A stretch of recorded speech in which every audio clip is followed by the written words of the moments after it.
Boom.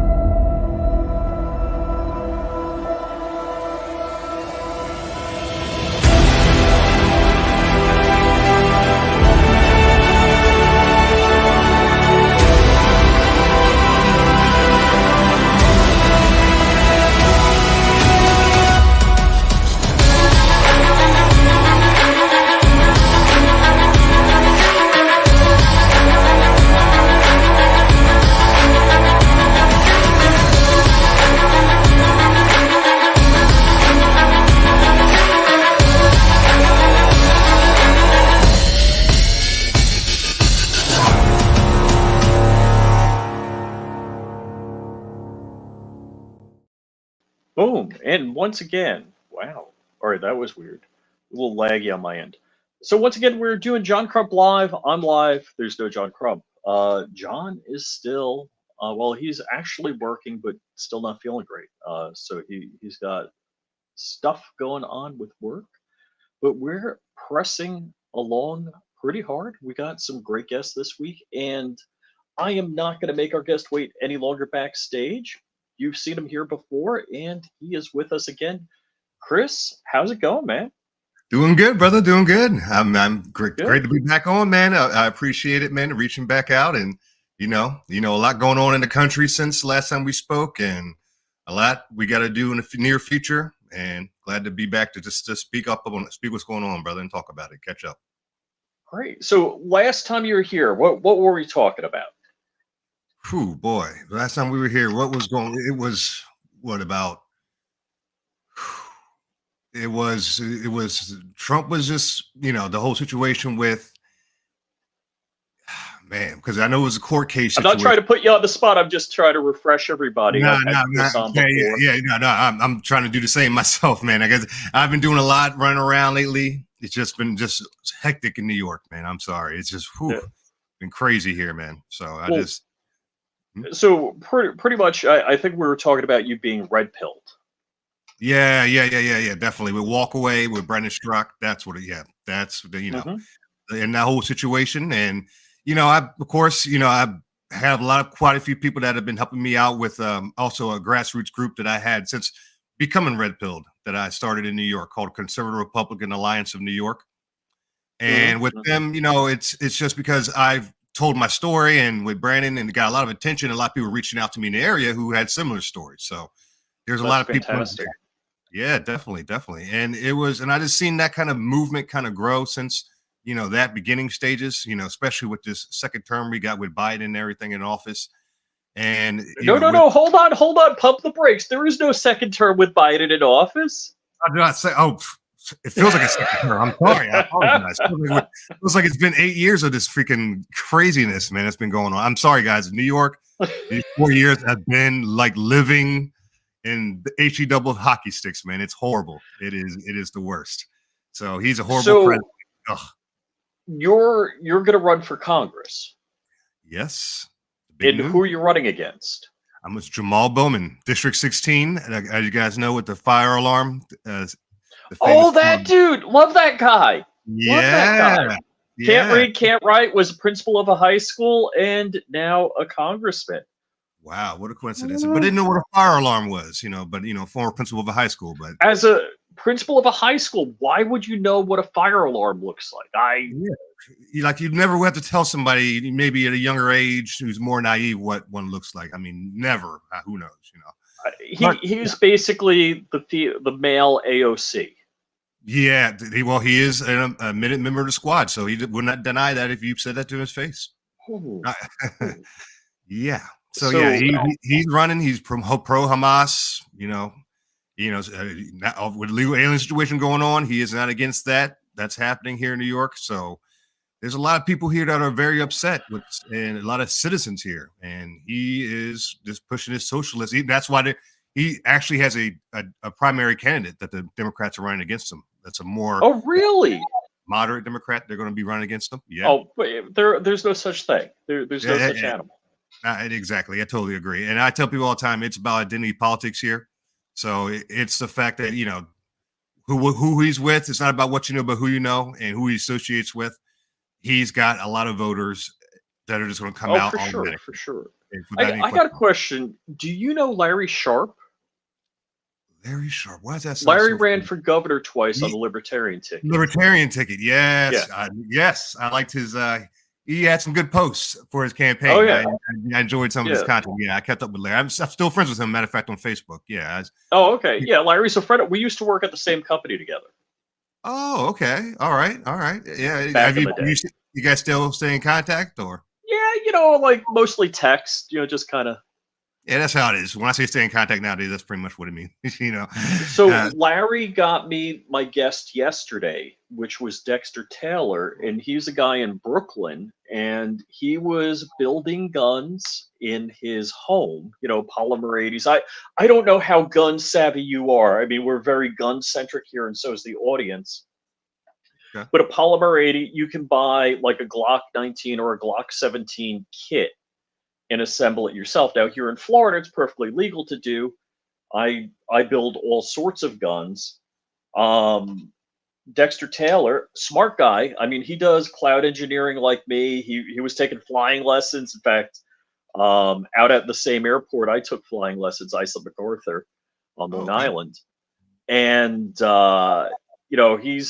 he's facing, I was it 36 felony charges, and they said he had an arsenal of guns. Which I kind of laugh at. Most gun people have a significant amount of guns. It's like women in shoes, but actually, I so I would say I don't know if who you've been talking to. Let me circle back to Larry Sharp. Larry's a great guy. He's a great resource, very intelligent. If you haven't been talking to him, I would reach out to him. He's yeah. actually in AOC's district. He lives in Astoria. Oh. Oh, okay. Okay. No, that's But good. I'm always open. Like I said, anybody, especially people that are experienced in running and stuff like this. Is my first time technically running. I ran for state senate, and I had to get 1,000 signatures in less than 3 weeks, and I was able to get 1,200. I did, and it's just the well, fact you that always have to get like double because they're gonna man, like deny them. there you go. Unless it was, what was it, the Wisconsin recall election? They let people sign Mickey Mouse. That was okay. They Oh, approved those signatures. oh boy, So when Jesus, they had a conservative governor in Wisconsin, they're approving that. So wow. yeah, the rule of thumb is you always want to get a stupid amount more as far as the signatures. So I don't know if I know more about Florida congressional races than New York. Is it you can either get signatures or pay and then you get on the ballot? Is that how it works? I to be honest with you, what I know, it's just you got to get signatures. I don't, Okay. I haven't heard, and if that's the case, I haven't heard. I got a campaign manager, and we're doing fundraising and we're doing all that stuff. Got a website, all that good stuff like that. So I'm not going in this blind. I got Now, and I got are you running on the Republican ticket? yes, I am. Okay. And are you getting support from the Republicans? I so far, I mean, so far so good. It seems like I've spoken at two events. One in Westchester. That's two. I got two districts. I Hmm. got Westchester is one of my districts, and my other district is going to be in the Upper Bronx, like the Northern Bronx area. And I spoke with the chairman there and the committeemen, and introduced myself, give him my background, and talk politics, and from what I've you know see so far, I mean, I haven't gotten any kind of backlash or anything like that. So I mean, I'm playing it by the rule book and not doing anything that should cause any conflict. So I don't see why not. All right. So I know I'm in Palm Beach, Florida. I used to live in Islip, New York. And so Christy is telling me that, yeah, in Florida, you can either pay or get signatures. It's one or the other. Oh wow, you don't So, get wow, interesting. yeah. That is And so, oh gosh, what's her name? Oh gosh. And boy, I'm blanking on her name, but she primaried Brian Mast, and I've had her on the show a number of times. Smart lady, nice lady, lawyer. She had, she actually had billboards which were quite controversial. Her with an AR-15 and a baby in a backpack.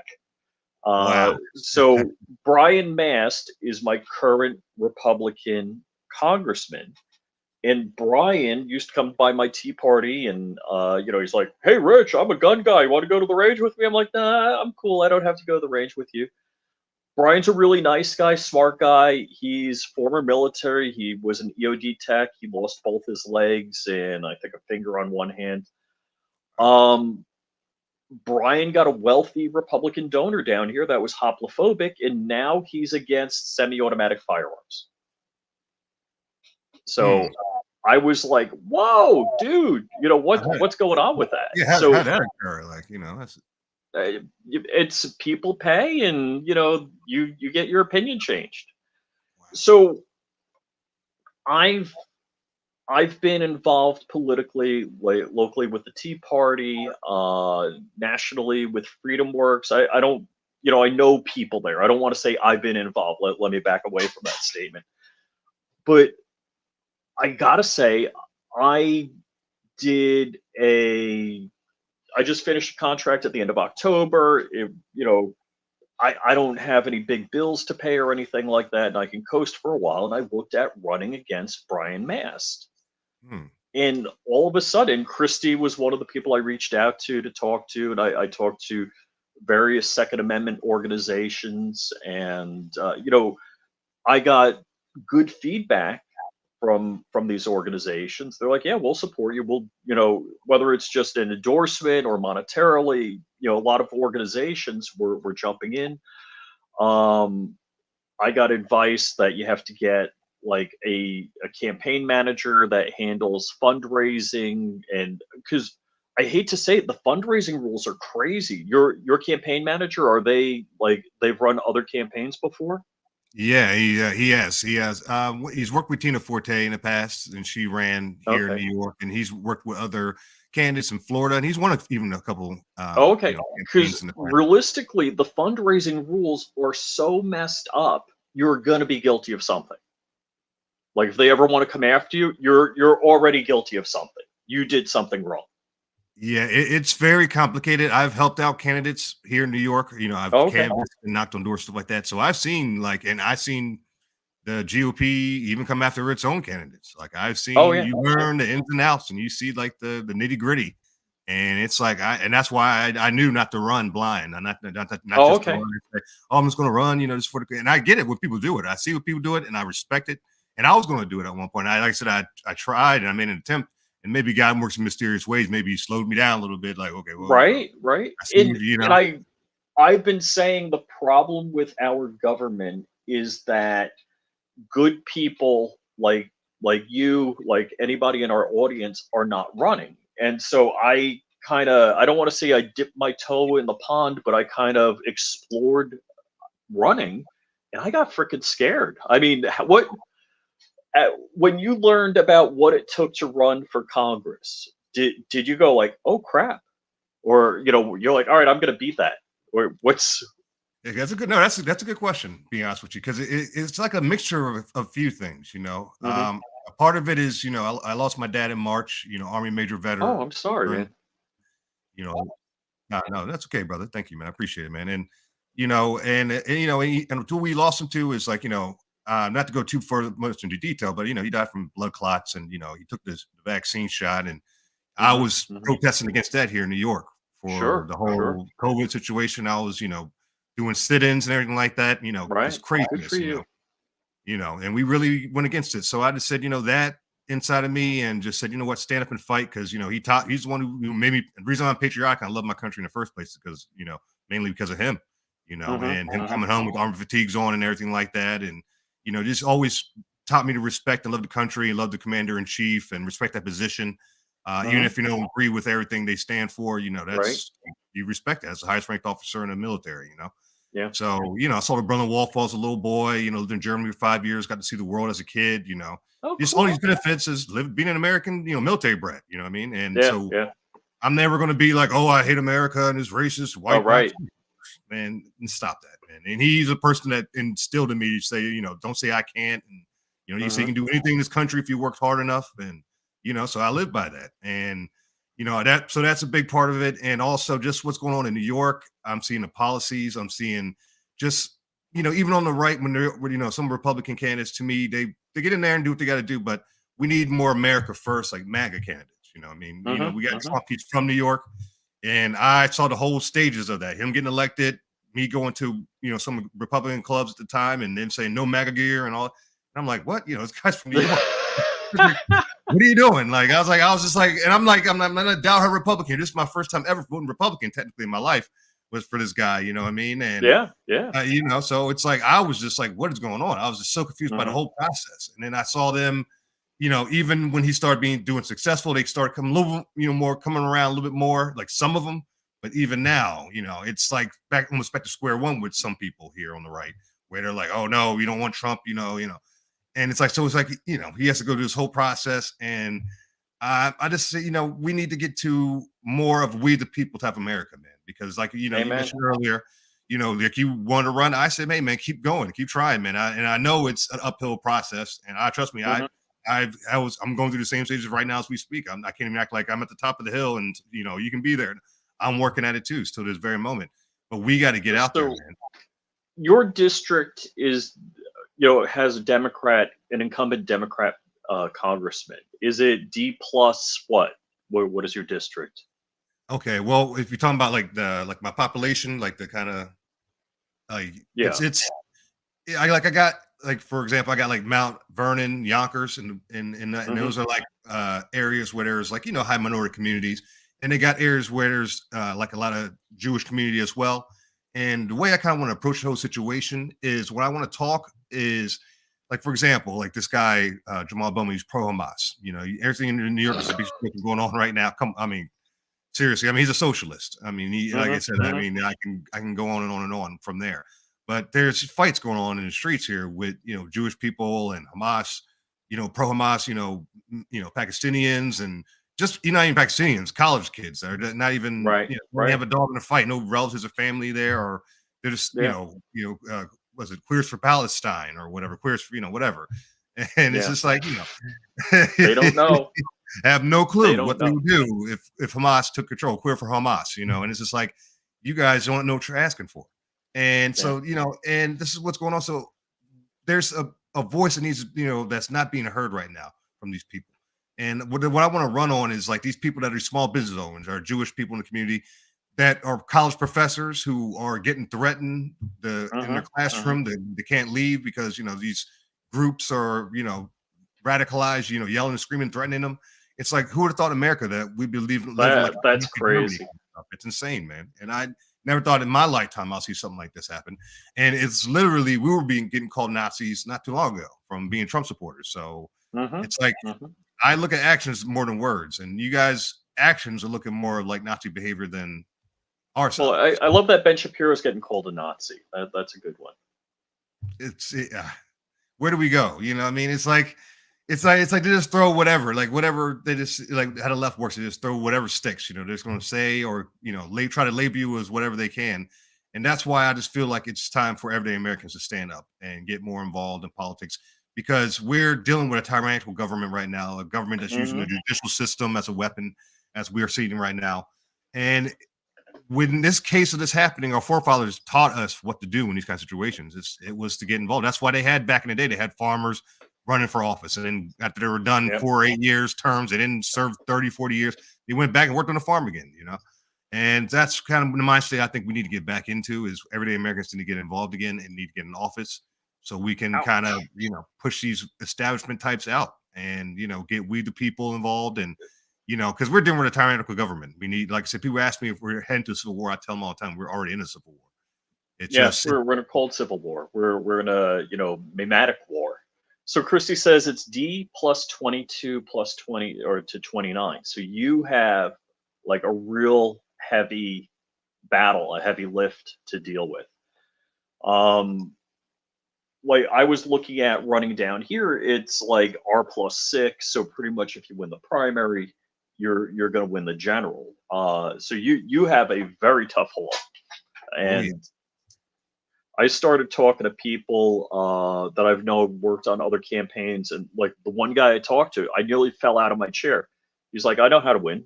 I'm like, what? He's like, yeah, sell your soul and lie to everybody you meet. I'm like, what? And we had a longer conversation after that, and then I'm talking to other people. It's like, oh yeah, you get somebody, they handle your fundraiser. I'm like, okay, fine. There's organizations that do fundraising. Like, oh yeah, they do a 90-10 split. I'm like, oh yeah, they keep 90% of the money and give you 10. I'm like, holy effing cow. And it just like was one thing after another. I don't know if I had too many things pop on me at once that just turned me off. I'm like, yeah, I don't know. No, there is a lot. There's a lot to it. I was lucky enough, to be honest. I found a guy who saw what I was doing just on the activist level from another state, from Mhm. Florida. Like this, he's where he's initially from, and he just has home base here as well, and he just travels back and forth a lot. But he was supportive because I mean, New York, it's New York. So I mean, anything in New York, like I said, it's going to be money involved. So I've talked to people that are running here, and they told me like they were turned off because of the fact they saw how much money was involved. Now, And did anybody tell you how much money it was going to cost? boy, yeah, there's some people that I talked to money wise that they said like, you're looking at, you want to raise at least $1 million, a couple million, 3 million if you can. So it's New York, it's not patty cake, but that's why Yeah, yeah. running in Congress, running against a guy like a Jamal Bowman who's known in terms of the whole Congress and the whole talk of the town in DC kind of thing. I mean, you want to run against Now, somebody. is so you're really running against at least two other people. Is there anybody else in the Republican primary against you or no? At this moment, no. That's the So reason why I you're the only. if they don't run anybody against me last second, you never know. It's politics, how things go. But there's no other Mhm, candidate that they run. And I've met with, like I said, the GOP in both my district areas of my district. mhm, mhm. And as long as they don't run anybody, then I'm going to be the primary candidate for the Republican side. So pretty much you're running against two people because Jamal has he's getting primaried on the Democrat side. So you got to make sure that the moderate Democrat doesn't win. You got to strategize against that person and him in case he wins. So And that's it's very important. I mean, there's what you want to look at is it's going to determine to me like kind of where New York's like the left is on New York. This because interesting because are they mhm, still mhm. on that socialist like radical left kind of way of thinking Right, kind of mind right. state, or are they seeing what's going on in the country right now with these this Biden term that's been going on, and are they willing to say, all right, we're trying to go back to having more common sense politics on our side again, or Well, not? what I was thinking, actually, Chris, I don't know how old you are. How old are you? I just turned 40. Okay, so do you remember Giuliani? Do you remember the Giuliani Oh yeah, administration, or is yeah, that yep. going I was too I, far I back? was I was a senior year in high school when Oh, okay. Yeah, Giuliani was I around. I actually Larry and I worked for a company after Bill Bratton retired from the police commissioner of New York. He worked for a company that Larry and I worked for, Larry Sharp, and so that's how Larry and I met. The the thing that Dan Bongino keeps bringing up is that Giuliani ran and lost, and then he ran again and won, and that what Bongino says is it finally got bad enough for New Yorkers that they're like, "Hey, this Democrat stuff is crazy. We we got to go another direction." And it's funny that you bring that up because that's where I'm feeling politically was. It's like I feel there is blood in the water. Like I said, I don't go in anything thinking if I can't win, I wouldn't do it. Like I mean, if it was Hmm, impossible, hmm. like really political, because there's politics where it's like, okay, that's impossible. It's like there's no way this guy's going to win. If it was that bad, I wouldn't have took the risk. I see that there is blood in the water because of the fact that this guy is running on, pro Hamas, a lot of Jewish people, a lot of small business owners in New York. Come on, a lot of these areas, they are upset with what's going on.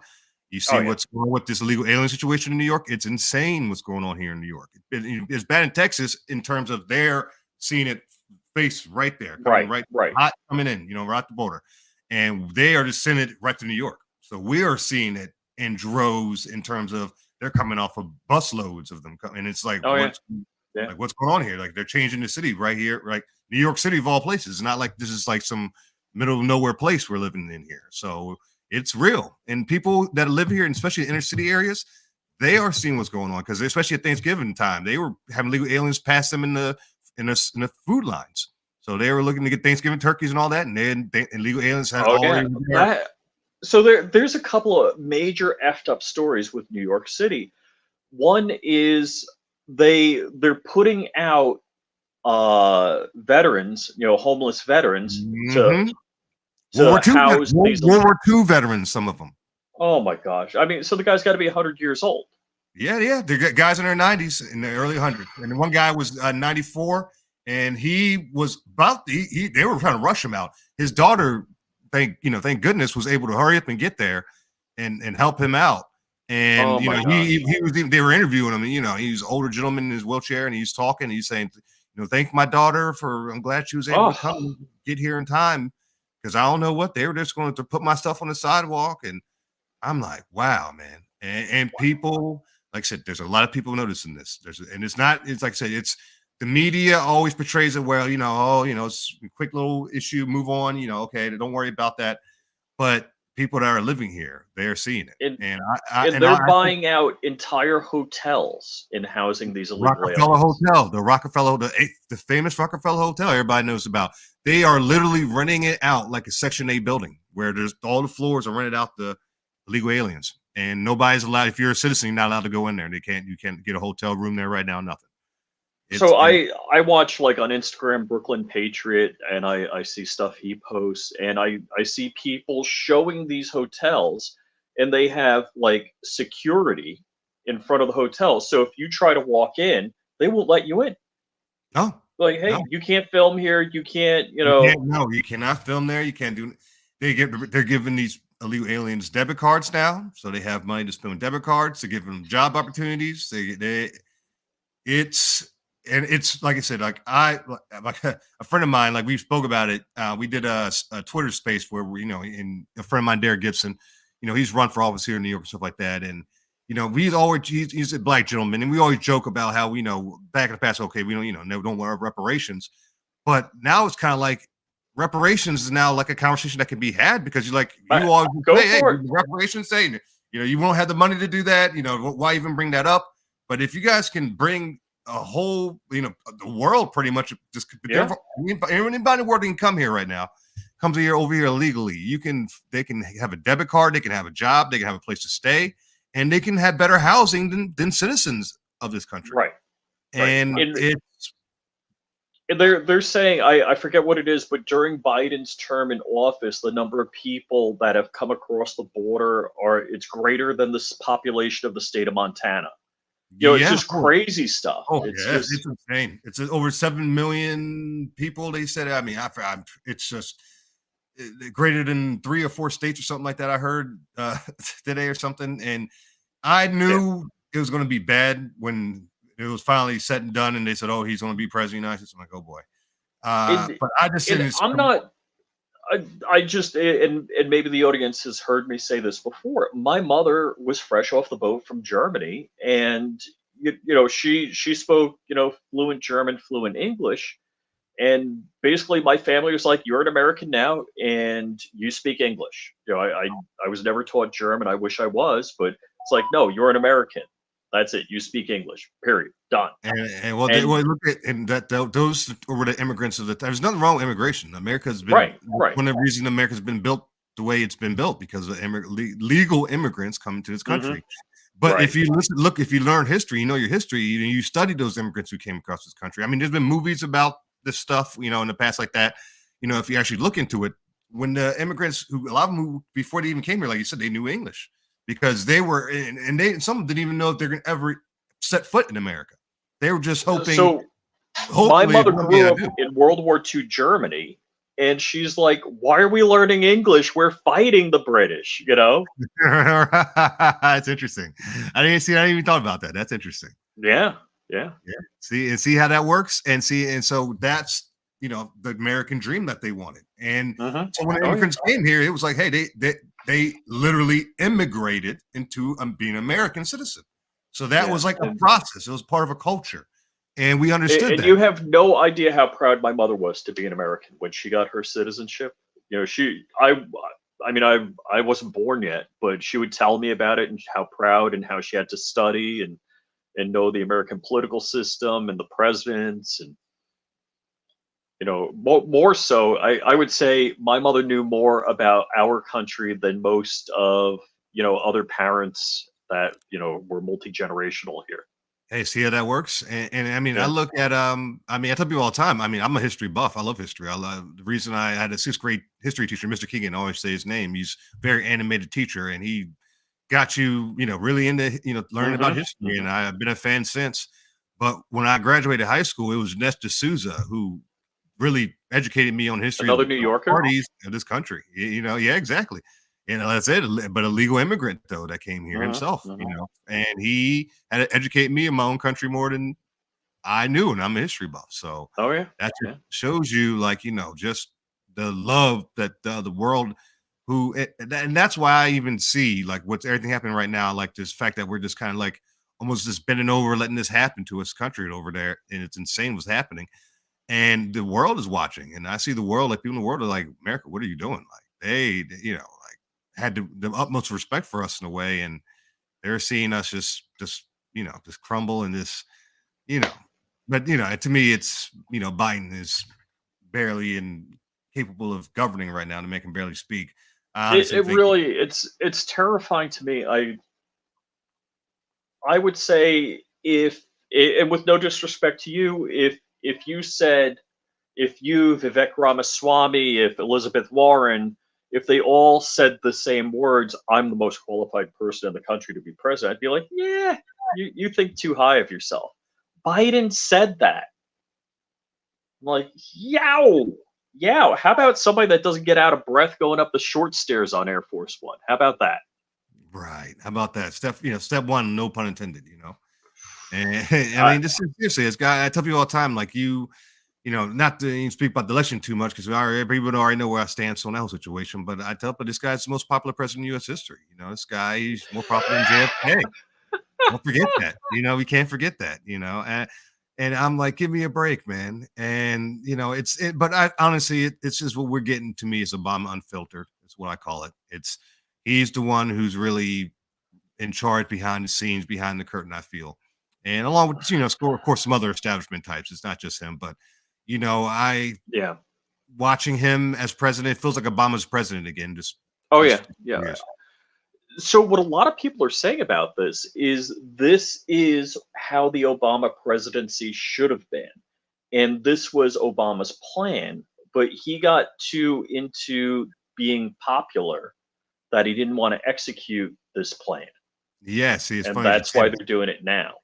It's funny you say that because that's kind of the vibe I kind of deep down. Because to do this, especially that early on, in 2008, if he would have came in just like Banana Republic style, Hmm. America Hmm. back then was still had strong, more to me was more rooted into his or what we stood for in terms of what this country was built on. I mean, and we would have picked up on it quicker, and we would have been more on top of it. And he was the first Black American president in American history. I mean, there we Half didn't. I black. don't think it would have I been a thought lot Bill of Clinton was the drama. first Black American president. Oh yeah.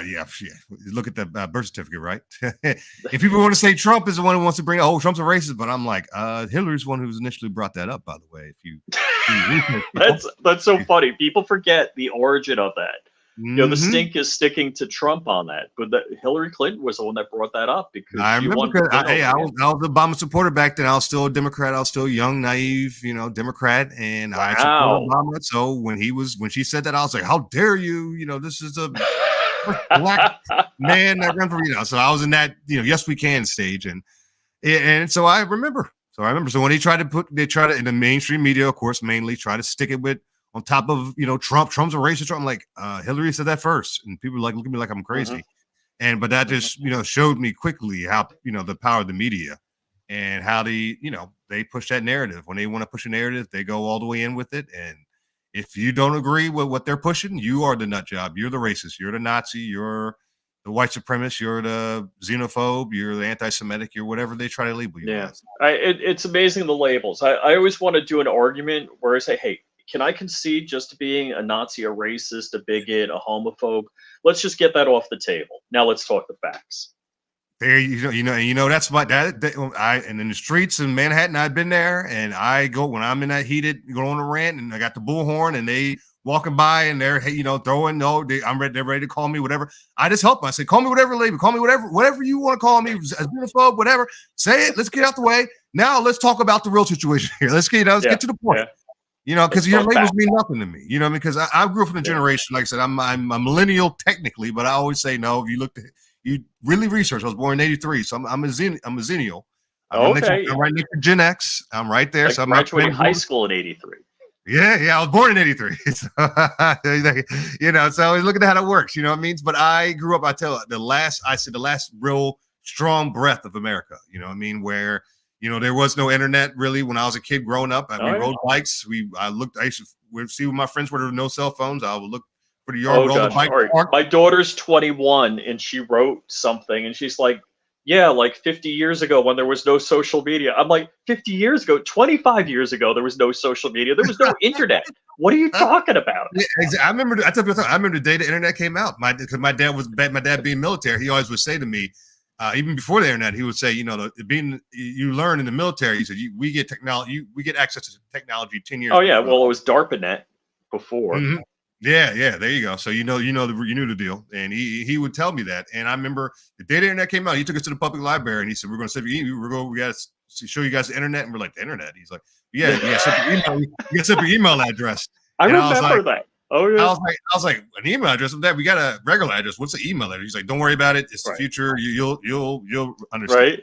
Right. So, and that's how it was. As time went by, I saw the process 28.8K modem to 56K to broadband and on and on. Yeah, so I remember, but I tell you all the time. Even I remember before there was internet, I played with my friends, hanging out.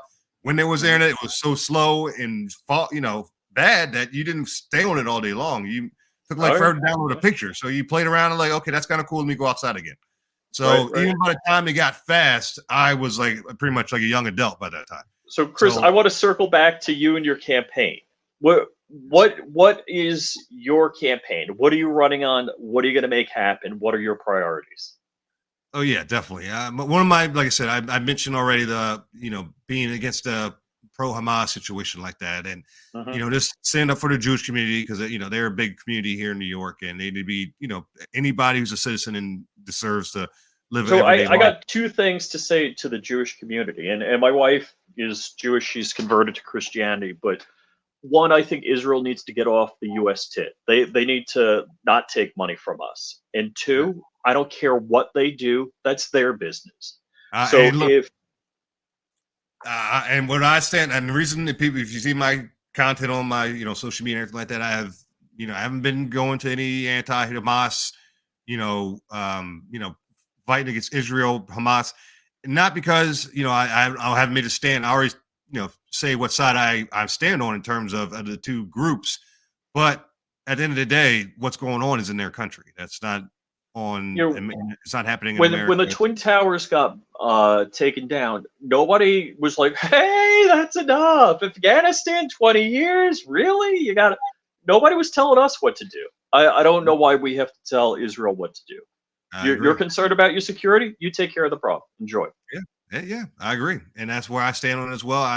We got a lot of issues in America to focus on right now. Our country, we have a lot of issues going on in our own country that we got to really take care of, and we're throwing money all over the place right now. We're already throwing enough money in Ukraine. Like, why are we continuing to just throw money all over the place? So it just makes sense. And apparently, when the Soviet Union broke up, Ukraine had nuclear missiles, and the deal that was brokered, and I don't know what president did it, but it was, hey, the US will defend you. You just give your nukes to the Russians. And they're like, oh, okay. But I hate to say it can't be an unlimited checkbook. It can't, I'm ready to tap out. I'm like, all right, guys, you're on your own. Right. When Zelensky's wife was Zelensky was here at the UN, which is always a crap show in New York, when they shut all the streets down. I used to work on 51st and Lex, so it's like I was close by. Like they would shut the roads down by me. And this is a common thing. I thought it was like just a recent Biden kind of administration thing. I'm like, what the heck is? Because of course he was in office. No, that's so. Zelensky's wife was, I don't know, at Tiffany's or one of these very expensive places. She spent $1 million. So they're not hurting for money. And I've read, I don't know if it's true, but all of the top administration in Ukraine all have, multi-million dollar ranch. I'm sorry, multi-million dollar mansions on what they call the Egyptian Riviera. Oh my goodness. So they all have Mediterranean mansions in Egypt. Uh, I don't get it. I really don't get it. Like I've never seen our country just throw money away the way we're doing it right now. I, It doesn't make any sense. it's And nobody can terrifying to me. explain. If I could put in my mic in any Democrat's face and say, "Well, why are we in Ukraine? What's the big reason why we're there?" Nobody can explain. And it's like, Hillary did the reset with Russia. Hillary and Russia were like that. uh, I don't understand why, Vlad's all of a sudden a bad guy. And I'm not saying because he's a good guy. she I'm not. lost the election to Trump. She got caught off guard. Trump hit the swing states. I watched him. I was telling people Trump was going to win this election with confidence. I wasn't saying, "Oh man, is he going to?" They were saying he was losing the polls. Everybody said, "There's no way Trump's going to win." Everybody's mocking him, laughing. He's a joke. And I said, Trump's going to win this because I was watching him and I was watching his strictly the swing states. Sometimes 2 or 3 in a day on his private jet. Oh yeah. So Mar-a-Lago's 20 minutes from here, and PBI Airport, where he parks his jet. I'd go to work in the morning, and his jet wouldn't be there. I'd go to lunch, it'd be there, and I'd come back, like dinner, and that guy, he was. I wish I had his energy. And I'm a grassroots guy. I'm sorry. I mean, I've always been grassroots. I said, even when I was a Democrat, I was knocking on doors. I've been canvassing since I was 14 years old for business. And, wow. So I've always been out there. I know the benefits of you put out what you put out, you see what you get in return. You'll see the results if you put it out there and grind. And when I saw him doing that, and I saw not only that, I saw his rallies there, and he was filling out like stadiums, man. This guy was back in the room. So I'm like, okay, so the people are coming out, they're showing support, and I knew Americans were fed up because I knew they were fed up after 8 years of Bush. And then after 8 years of Obama and 16 years of this nonsense, they were just, I watched America. So Americans were just, what are we going to, like, they were like, give us somebody who's an America first candidate. And like, Trump saw the opportunity. Trump's a businessman. He saw the opportunity himself. That's why another reason he stepped up, because he saw America was fed up. And he stepped in and ran on that narrative, make America great again. I didn't for a second think that was racist. Like I said, I told you about my background of me growing up. I said, make America great again. I said, yeah, make it like it was when I was a kid, man. Growing up in the 80s and the 90s, man, when it was regular, normal, and people were laughing and could crack a joke. And, it wasn't like, oh my gosh, you hurt my feelings, like, cancel the whole entire network. Yeah, so it's like be, tough again, G.I. Joe, like, that kind of America. Yeah. So, I get it. So I was all on board, and I saw his policy, secure the border. And I, of course, me growing up in Europe, I always kept an eye on Europe. And I saw them open the border. Theresa May, Angela Merkel has opened up the border. I'm on into North Africa and Syria, third world countries. And my sister was still visiting there at the time on a regular basis. She's probably been back to Europe 8, 9 times since we left her when we were younger. And we left her in 91. And, she's been back. So I told her to stop going because I saw what was going on over there. I saw them opening the border. I saw the damage. And I said, America, you better not do that over here because I know how close we are with Europe. And I said, we better not do that here. And the only candidate we had that was running on securing the border at that time was Trump. And I was like, okay, that was the main thing that caught my eye with him after they screwed Dr. Ben Carson over, because that was my main candidate, but the media messed up his chances. So when that happened, I looked at Trump and I saw the security borders, but I also saw other policies that he was running on that I believed in, and he had my support. But I knew the importance of securing the border. And I see what's happening now, and I was like, man, and I just didn't expect it to be an invasion.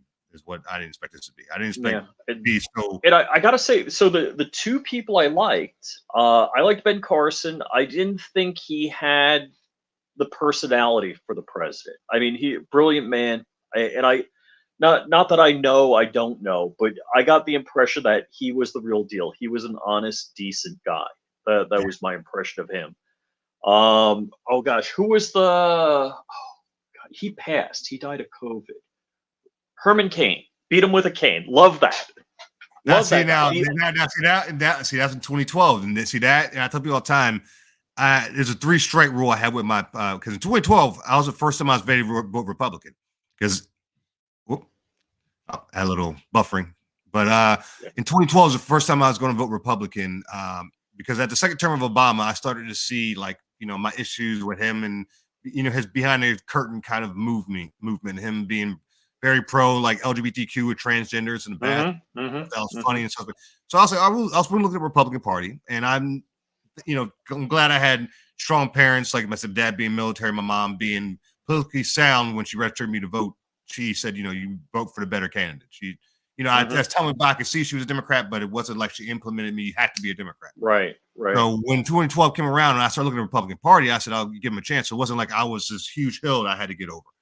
And I looked Right. at the party, and two candidates I saw. The first candidate that caught my attention was Ron Paul, and I Mm-hmm, liked, he was just because of the fact, I was younger and I was in that stage where I was like, we need to stop doing this, going these useless wars. Like, what are we doing? And he was a candidate yeah. running on like, hey, we're just going to focus on America, build an economy, not focus so much on war. So he caught my attention, and I saw what the media did with him. I think he won the primary in 2012. I think it was Iowa. He won, and it caught people off guard. And so what I saw the media do was they stopped saying his name. And this is the right wing and left wing media. They just stopped saying his name. It doesn't matter what place he came in future primaries, they just stopped saying his name. And I thought that wasn't going to work. I said, that's not going to work. People are going to see them doing that. They're going to complain. They're going to make sure they say his name and stuff. And they just kept doing what, not saying the man's name. And he fell off the primary just as soon as they started doing that. So I was like, wow, look at that. So then the second candidate that caught my attention was Herman Cain. And I didn't like his 10-10-10 tax, because basically it was a VAT tax. So that's kind of a mess in Europe. So I wasn't for that. I liked Herman Cain. I liked what he said, but I wasn't for the 10-10-10 deal. Yeah, the 10-10-10 deal. I was kind of iffy about that because it seemed like it needed more explanation. It sounded like something like marketing, and I knew he was a business guy. I liked his business element of him and focusing on the economy and focusing on small business. I like that policies he was running on, but the 10-10-10, I need a little more information. Oh, and actually, yeah, they had all sorts of women pop up out of the woodwork saying what a bad guy he was. That and I was saying and that was my strike two with the media. They did the Me Too before Me Too. So that was so that was my second candidate, and then they threw Mitt Romney at me, and I'm sorry, I'm not going to support Mitt. Not for my first time voting Republican. That was not going to do it for me. So. I tell people all the time, I voted Obama twice, but they criticized me. They're like, "Oh, you voted Obama twice? Like, there's one thing you want," but I'm like, you can't throw Mitt Romney at me and mock me for not like, well, yeah, okay, I'm going to leave the Democratic Party and march for Mitt Romney. No, like, come on, you guys. I'm going to quote way too many, and probably everybody hates me for this, way too many Dan Bongino things. Dan Bongino says, every Democrat's a Democrat and most Republicans are Democrats. And like Mitt Romney, in my mind, is just a piece of crap. He's the worst kind of human. Yeah, he's a low to low. He's the bottom of the swamp type, And that's a lot of Rhino Republicans are similar to him and that personality. That's what drew me away from Republicans for so long. And that's why but the third time I came to him, Dr. Ben Carson, I agree. I mean, I didn't look at Dr. Ben Carson personally. I knew about the man since I was a kid. I read the book Get to the Hands. My dad was a 7-day Adventist like him. Met him twice. I knew about cool. For a long time. Yeah. So when he ran, I was all on board, and I was at the point where I was just fed up with politics at that point. I wasn't looking to find just somebody who politically was sound, who I felt politically could win. I just want somebody. I say, hey, if you're just a regular American who's a good person, at this point, I'll vote for you before I deal with because I saw how the power the media had, and I saw how they had both parties would put their establishment type politicians into place to just run and either be good or bad, doesn't matter. And if they lose, hey, they still go in bed with the other side, and they still gain money and power. The people behind the scenes. So I kind of saw the system how it was working, and at that point, I was just so frustrated with the system. I was like, hey, just put an everyday American in there, and I saw, hey, even if the doctor, who's not even to me somebody who go up and fight this establishment type, but this someone who's genuine. If we can get people and they go out and vote for him, maybe see what happens, and God will maybe do the rest. I was at that point, I was kind of like just fed up with the system. So what they did with Dr. Ben Carson, though, he was leading at one point for a short period of time, over the only one that really led over Trump, before Trump took the main lead over the whole situation. And what they did with Dr. Ben Carson with the media was they said that he lied about in his book about being I don't even care. Accepted at West Point. It was just, so I said, and that they got away with it. And of course, he couldn't go against it because like I said, he didn't have the character to really go against the media. And so after that, I was like really to give up on the country in terms of voting, because I said the media determines our presidents. We can't really pick. It's they decide, And I kind of saw Trump, and I saw how he handled the media, and I saw how he handled a reporter one time where he schooled her so bad and just put her in place he couldn't respond. And he was like, "Come on, honey, get it out, speak up," like, you know. And I was just like, "Wow, like Trump was like no joke, like he wrecks to me." So I didn't have a problem with him. I just didn't take him seriously. I just thought he wasn't seriously running. So somebody at the Tea Party's like, "Well, I want Trump." I'm like, I laughed because when I was growing up in New York, Trump, I never thought was serious. I never thought he was smart. I was completely wrong. The media like ABC, NBC, CBS, and in New York, they would always have like Trump did this dumb thing today, kind of. And you know what? The left loved him. He was a Democrat most of his life. I know. There's pictures. I was surprised. There's pictures of him and Al Sharpton, Jesse Jackson, Muhammad Ali, all of these guys giving him awards and loving on him. These people were all over him back in the day. I tell people remember the stage with Trump. They loved Trump before he became president. When he was running, when he first announced, I remember this because I said I was thought to be Carson stuff this time.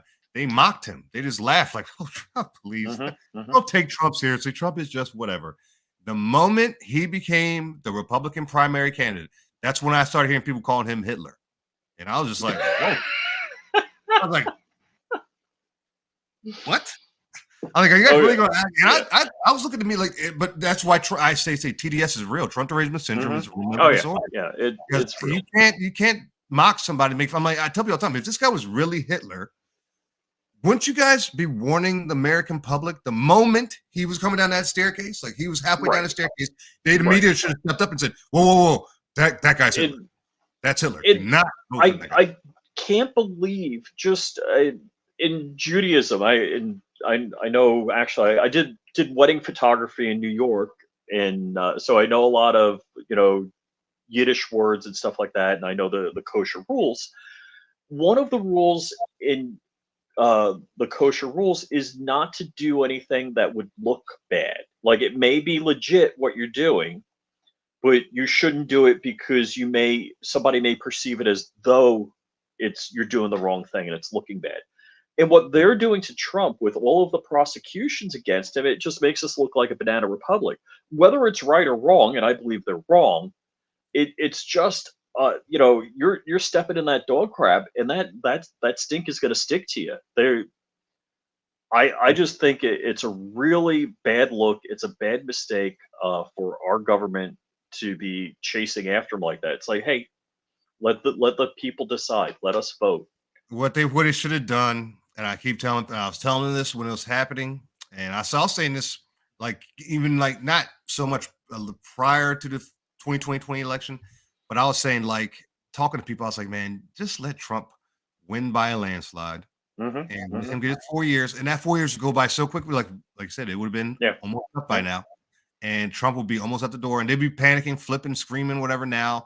But at least he would almost be gone. And then he would be gone. And y'all can just life will move on. Like, and they just, what they did, they went out the way with this whole COVID pandemic, the election situation, the lying, the calling, the insurrection and all the false insurrection, the setup, all of this to get rid of this man, and like he was going to go away. And I knew Trump wasn't going to go away the moment they did all this. No, I said Trump is going to come back, and I told him, I said he's going to come back stronger with a bigger army and people like me now running for office along with him. Yeah. And it's not going to be just him by himself like it was before. You were better off just having him by himself for 4 years, letting him win by that landslide, knowing that he actually had a lot of support and people behind him, hated or love it, and he would have had the 4 years and he would have been gone.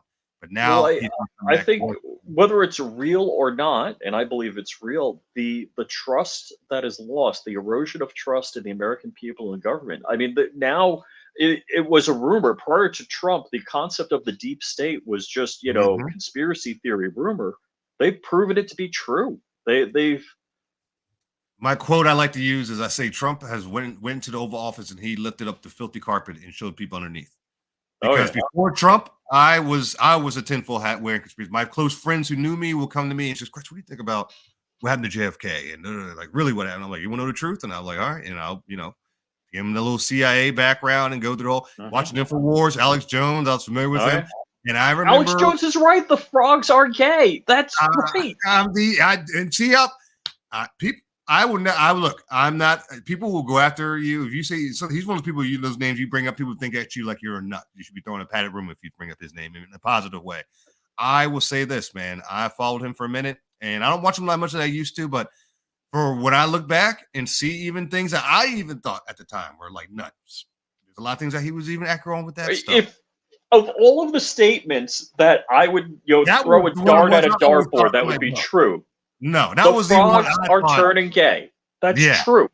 Yes, it is true. And there's experiments of them doing this stuff with frogs and what that's testing in with the soy and everything. They're doing stuff in New York Oh City. my gosh. And you can look at the men here in New York, and you can see the feminization going on. You can hear it. Yeah. Let's be a little yeah, it's real. See what your legs are on a train. I can go. I'm not gonna go do this whole conversation. Whole different conversation. But yeah, it's real. I believe that stuff. And I'm telling you, man, it's people who gotta look at the whole situation and what's going on in New York and what's going on in this country. And with Alex said, when I remember when he had Trump come on in 2015, Alex Jones had him come on InfoWars, and Trump came on, and I was surprised at that time because at that time it was like you said, it was like the loony conspiracy theory type people that watched that show, and he came on, he spoke, and Trump said, "I know who watches this show, and if I'm elected as president, I'm going to fight for the people that watch the show as any other American." And I remember him saying that and saying, "Wow, Trump, you know who you're talking to, right? we are like, and I liked how he gave him the name, the Deep State. I watched all those steps when he drained the swamp, the Deep State. I said, oh wow, because we were calling Illuminati and stuff like that, and we were afraid to say that in the public sphere. You know, if you look at you say Illuminati, but when he called him Deep State, I said, oh, that's good. And I said, he said, as soon as once again, he's going to release the JFK files and everything. And he released a good amount of them, but not all of them. And I think the reason he released all of them, because that would have been like the Epstein files before Epstein, like the list. That would have been, you would have saw names on there that people would have been like, what? Hold on. So I'm dying to ask you one question. We're getting towards the end. Nikki Haley, tell me what you think about her. Go away. Go sit down somewhere. Go sit down in your boyfriend's lap, honey. Go sit down. I think very highly of her. But I respected her at one point, but it's a DeSantis thing that I have going on with both of them, and not as bad with DeSantis as with Nikki Haley, obviously. But I have respect for both of them. They supported Trump, both of them at one point. Trump supported them at one point. Yes. Trump helped them build their brand at one point. And when Trump needed backup, they both kind of like, whatever, figure it out. Yeah. I'm going to take the title from you. Since you're getting, attacked, we're going to kind of, and I didn't like that, because I'm a person that's like, hey man, if he had your back, have his back, kind of thing. Like, and I didn't like that. I'm embarrassed for Nikki Haley. Like, she did this press conference stunt yesterday. I'm like, yeah, you need to step out. I mean, the door's going to hit you on the ass. She got like 8 claps during the press after when she made a statement, and I'm going to keep going. And, she got like 8, and I'm like, stop. Like, stop. And it's like, come on. And I know, and people who really know politics knows why she's still hanging around. People that really. Oh, yeah. Yeah, and they're paying her. She's hoping that Trump is put in handcuffs and walks out with the orange straitjacket, and she can be like, oh, now let's see, this is why I'm here for you, America. I'm your, and do you really want somebody who to be your commander in chief who went through all that and waited for that? And I mean, it's just like, nah, it's like people know, like I said, it just would have been a lot better for the country if we just let Trump win by a landslide the last time, like it was supposed to happen. Yeah, I think we would have faith in the system if Trump won, and if we could only, YouTube will throw us off if we say elections are illegitimate. You can only Stacey Abrams' election was illegitimate. All other elections. That was the only one in American history. That's the only one. Only one possible. Joe Biden is, I knew on election night there was still an election when they wouldn't call Georgia for Trump. My family's from Georgia. Yeah, I was in my early 20s. Georgia's a red state, and it has a blue dot in Fulton County, and it's Atlanta. That's Atlanta, and everybody knows, Atlanta city. Right. He's a Democrat, obviously. How it goes. Even in Texas, it's like that. And I campaigned, like I said, remember, I campaigned for Obama in 08. I knocked on doors. I went at a black church and waited 4.5 hours in line with mostly black people all talking amongst each other, saying we're voting Obama. Everybody in that line was voting Obama. And I, as a young person in my early 20s, in my head, I was like, man, Obama's going to be the first Democrat since Jimmy Carter to win Georgia. I was like, this is going to be amazing. You know? So, and I wait on election night, and I think Obama lost by 8-9 points. He lost Georgia. So I said, oh, wow. So I realized real quick at a young age that Georgia was very, very red. And I just knew that was the deal. Now, I knew Jimmy Carter won because he was from Georgia, and that was the last Democratic one. He only won the first term, not the second term. So when Biden won on election night, when they wouldn't call Georgia for Trump, and they were saying, I was at the Republican Club at an event, and they wouldn't call Georgia for Trump. I said, I was yelling, I said, call Georgia, Georgia for Trump. People thought I was nuts. Right. And I'm like, no, seriously. And they're like, oh, it's come down to Fulton County. I'm like, that little blue dot, you tell me this little blue dot is going to determine, and that little blue dot, they're fighting so hard for Joe Biden, not Obama, but Joe Biden is the Democrat. And that's where they had to evacuate because there was a water leak. Exactly. And there was no video footage backed up toilet. Exactly. With no video footage of all this madness. They had no video footage. It just happened, believe us. And they had the people putting up the paper, all of that. The shenanigans are, so my wife was an election inspector, and she stood up and asked a question, and the what is it, not director of elections, whatever, said, all right, you're out of here, leave. Like, she just asked a question, and it's like, boom, you're out. And they threw her out. You're not part of the program. You're asking too many questions. You know too much. You're asking too much. Supervisor of elections. That's it. Yeah. And see, that's another problem with Board of Elections. And I didn't mention one of my things I'm running on is not just the whole Hamas situation, but the legal alien situation that's been going on. I'm running on as well. Election integrity is a big platform I'm running on, because I got people that I said we got to get involved. I've been talking about people becoming more involved in politics, becoming committeemen, district leaders, poll watching, poll working, phone banking, canvassing.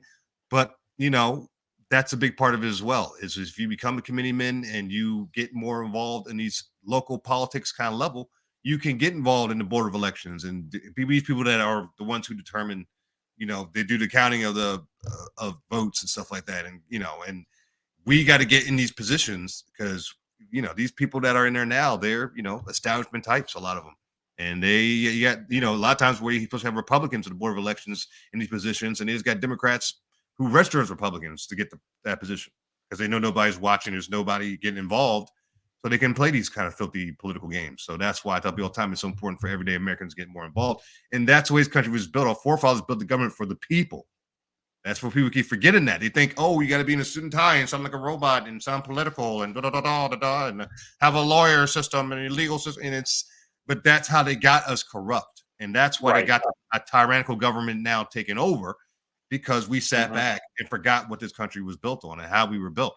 And I'm just like, and that's why if you look at a lot of my speeches I've done recently at events, I always say terms like united we stand, we the people, just in God we trust, stuff we might have said a million times while we were growing up in school, but now it's time to implement these terms, because back in the past, our people that fought for this country, even I'm talking about even in the 50s, 40s, that time frame, they knew when it was time to fight for freedom. Oh, they knew unite, put the BS aside, and got things done. And I think we've in a way had so many generations of not having had to get up and, pick up a musket and fight for our freedom, that we've been spoiled in a way where it's like, they can kind of come bring a tyrannical government now and lie about our past and take over the school system and meet the media and, in a way orchestrated where we just aren't paying attention. And that's why I think we're in a situation we're in right now with Joe Biden, because of that whole explanation. And I think we just wake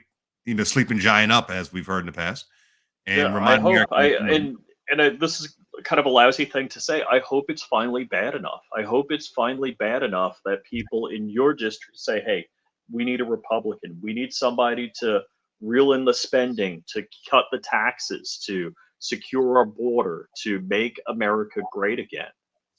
I'm glad you brought that up, because there was one. I'm a person that always tries to find positive of anything, because I learned in life, life's going to knock you down. It's just life. You're going to get knocked down sometimes. But what you try to do in those times when you're down is find something positive out of it. Trying to find something you made a learning experience, something. the one good thing is, and Biden will trust me, when I've came to the conclusion in my mind, Biden's going to be president of the United States. The one thing I could say was, I said, look, things are going to get so bad in this country that people that never, like, you talk to sometimes, even when Trump was in office before, there was people that I would talk to about politics, and they'd be like, I don't even vote. Don't even talk to me about that. I don't care.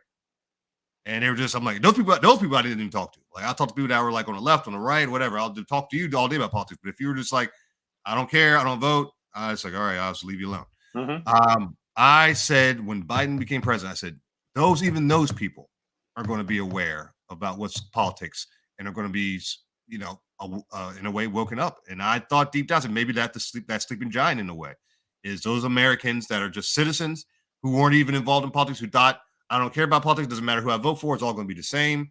Even those Americans now are going to see, wow, maybe I do need to vote. And that, I said, I knew he was going to do such a bad job that those Americans will be awoke. And I see it happening. So that's good that I do see that happening now. Because even I went down south in Georgia recently. I was down there with a friend for 3 weeks, and I was just talking to him. He talks politics everywhere he goes, and he's a Trump guy. So it's, being near Atlanta, there's a lot of black people, of course, obviously. And he's talking Trump, and everywhere he went. And I'll say, majority of the black people, 90% of black men, 70% of black women, I would say, were supporting Trump. And they're saying they're going for the next election. Knocking on wood here. So I'm like, this is going to be interesting. So I'm like, and I said, I saw this coming. I said it because I knew that the Lou Ayres situation was going to happen. I thought that was going to be something that's so much in a lot of people's faces that they're going to say, what the heck is this? What is happening here? And they're going to be like, well, that's what you voted for. So. Yeah, the guys asked me to share a link. So John's niece passed, and there's a fundraiser that we do every year. So I just dropped the link. I've dropped the link for your link tree for Chris Wright for Congress. Chris, I want to wrap up. You got any closing words? Yeah, I mean, sure, why not? I mean, just to all the fellow Americans out there, fellow patriots out there, just don't throw in the towel. Don't give up. I know it's an uphill battle. I know these are tough times, but these are also historical times. You got to remember that. And if you look at history, look how many times in just American history alone. I mean, you know the history of mankind, but look at how many times in American history where Americans face very tough times where they were told that they couldn't win, and they just had to give up, and there's no way they could continue on and continue to move this country forward, and they were able to do it. And one of the biggest parts, in my opinion, that we were able to do that in the past is because we were able to unite. And that's the biggest message I want to remind people of, is it's this time that we, united we stand, divided we fall. And this is a time in American history when we got to come together as Americans. And that means coming together with Americans that you might not see eye to eye with, that you might not seen as ideal Americans prior to this time in history. But that's what coming together is about. That's what uniting is really about, is coming together with just anybody willing to fight for their freedom and getting out there and doing what it takes to change history once again, to save this country and save it for future generations. Because if we don't fight now, man, we are going to look like Pakistan. So, yeah. All right. Hey, Chris, thanks for coming on. And you're always welcome back. You're a great guest. And tomorrow, let's see, it is tomorrow, our last show of the week. We do have a great guest. I don't know if I can share his name, but believe it or not, this is the one week I had it all booked up. Well, there, look at you, Rick. You're getting there, man. You're getting there. You got the good work, brother, man. You're doing a great job, and I appreciate you bringing me back on again. And, always a pleasure to come on and speak to, your fan base, man. You got some real patriots who support you, and, just keep moving forward, brother. We're going to have this is a very big year in American history, and I feel this is going to be the year where we see the shift. And I feel confident about that in a positive way. And we need this. So, especially after this last 4 years, but time to make it happen. Amen. Thank you, Chris.